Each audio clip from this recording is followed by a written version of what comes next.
Con todo respeto, el comienzo de un desacuerdo educado, en mi opinión. La apertura de ese algo, pero no es absoluto según yo.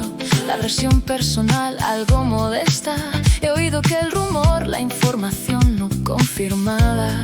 Se dice que la afirmación distante y cautelosa, este es el lenguaje del matiz. No gritar, sino susurrar para persuadir. No imponer, sino sugerir.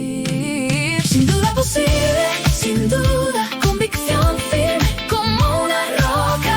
Nunca digas nunca, pero la duda también es sabia. Más vale tarde que nunca, el tiempo lo relativiza todo. Este oeste en casa es mejor. El viajero que regresa a casa, eres lo que comes el cuerpo como espejo del alma. Estos son los anclajes, las sabidurías que sobreviven a generaciones. Consuelan, advierten, nos recuerdan lo que es realmente importante. Él afirma ser inocente su verdad. Ella optó por no responder, su silencio no puede venir, su limitación. De igual naturaleza, lo mismo pero diferente. El abajo firmante opina, el yo formal la firma bajo una convicción. Todo aquel que esté interesado, todos, nadie excluido. Tenemos opiniones sobre nosotros mismos, sobre los demás, sobre el mundo. A veces estamos seguros, a veces dudamos. Posible, sin duda, convicción firme como una roca.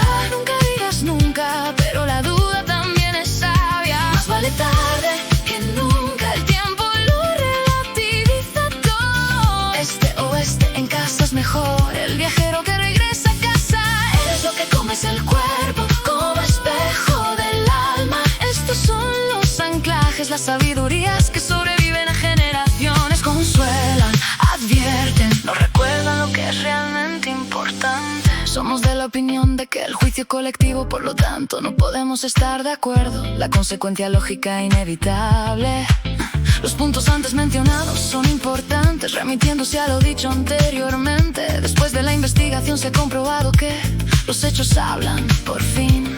Finalmente, queremos señalar que la última palabra, la conclusión, se toma la decisión. Esta es la opinión formal, la opinión que se convierte en documento, política, ley.